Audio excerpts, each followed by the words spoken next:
Chapter 17. Ozma and Her Friends.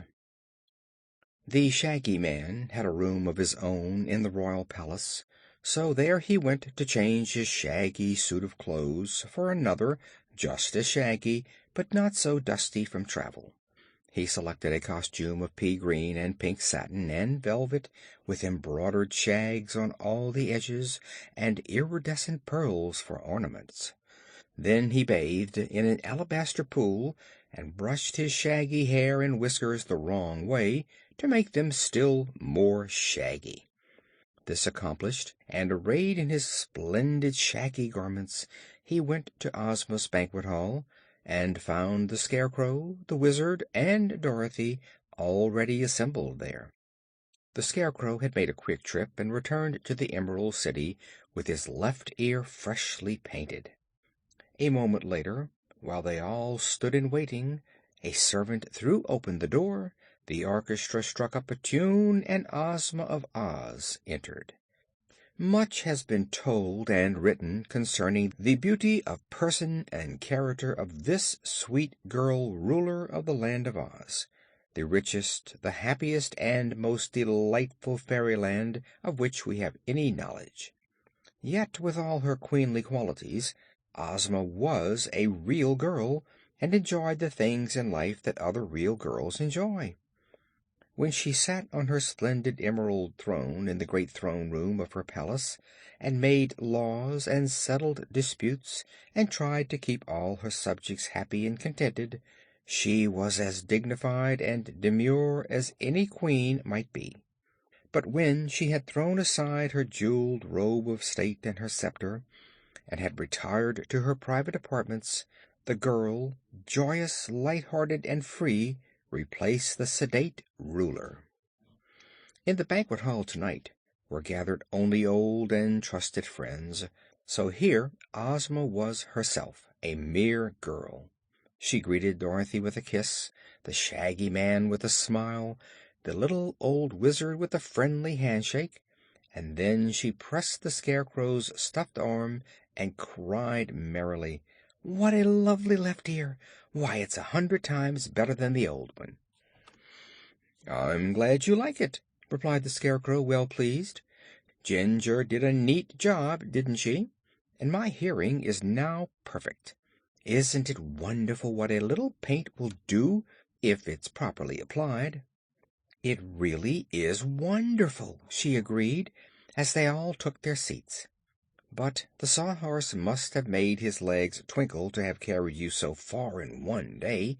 I didn't expect you back before tomorrow at the earliest."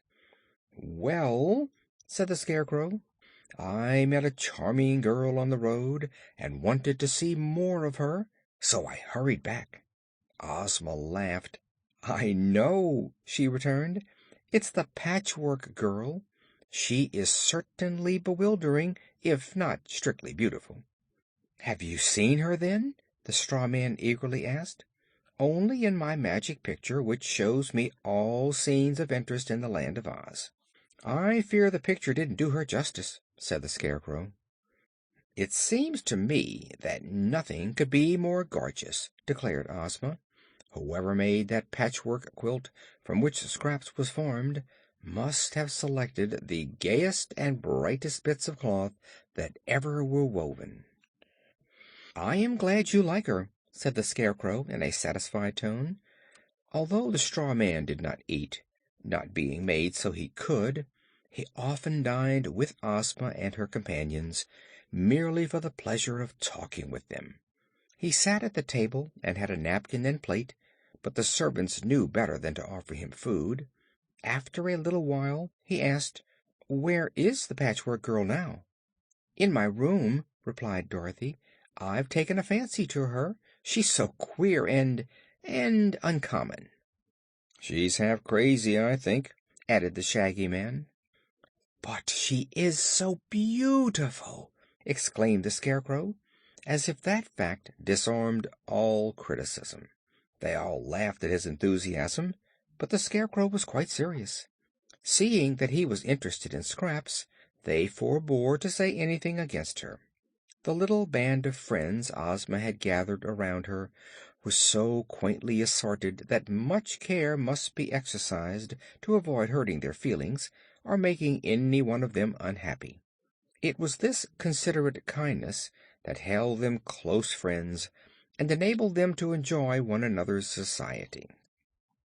Another thing they avoided was conversing on unpleasant subjects, and for that reason Ojo and his troubles were not mentioned during the dinner.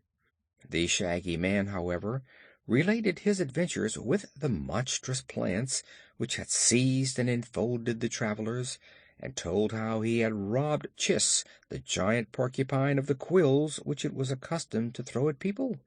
Both Dorothy and Ozma were pleased with the exploit and thought it served Chiss right. Then they talked of the Woozy, which was the most remarkable animal any of them had ever before seen, except perhaps the live Sawhorse. Ozma had never known that her dominions contained such a thing as a Woozy, there being but one in existence, and this being confined in his forest for many years. Dorothy said she believed the Woozy was a good beast, honest and faithful, but she added that she did not care much for the Glass Cat.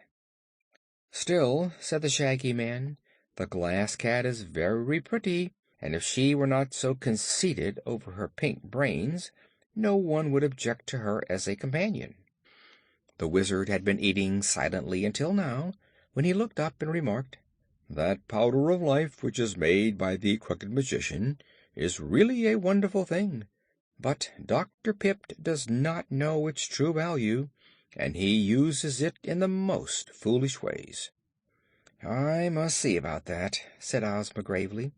Then she smiled again and continued in a lighter tone, "It was Dr. Pipt's famous Powder of Life that enabled me to become the ruler of Oz." "I've never heard that story," said the Shaggy Man, looking at Ozma questioningly. "Well, when I was a baby girl I was stolen by an old witch named Mombi and transformed into a boy," began the girl Ruler.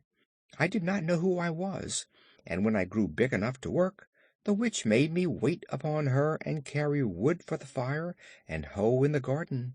One day she came back from a journey bringing some of the Powder of Life which Dr. Pipt had given her. I made a pumpkin-headed man and set it up in her path to frighten her, for I was fond of fun and hated the witch.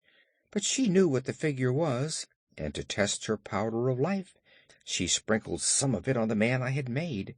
It came to life and is now our dear friend Jack Pumpkinhead. That night I ran away with Jack to escape punishment, and I took old Mombi's Powder of Life with me. During our journey we came upon a wooden Sawhorse standing by the road, and I used the magic powder to bring it to life. The Sawhorse has been with me ever since. When I got to the Emerald City, the good sorceress Glinda knew who I was and restored me to my proper person when I became the rightful ruler of this land. So you see, had not old Mombi brought home the Powder of Life, I might never have run away from her and become Ozma of Oz, nor would we have had Jack Pumpkinhead and the Sawhorse to comfort and amuse us." That story interested the Shaggy Man very much, as well as the others, who had often heard it before. The dinner being now concluded, they all went to Ozma's drawing room, where they passed a pleasant evening before it came time to retire. Chapter 17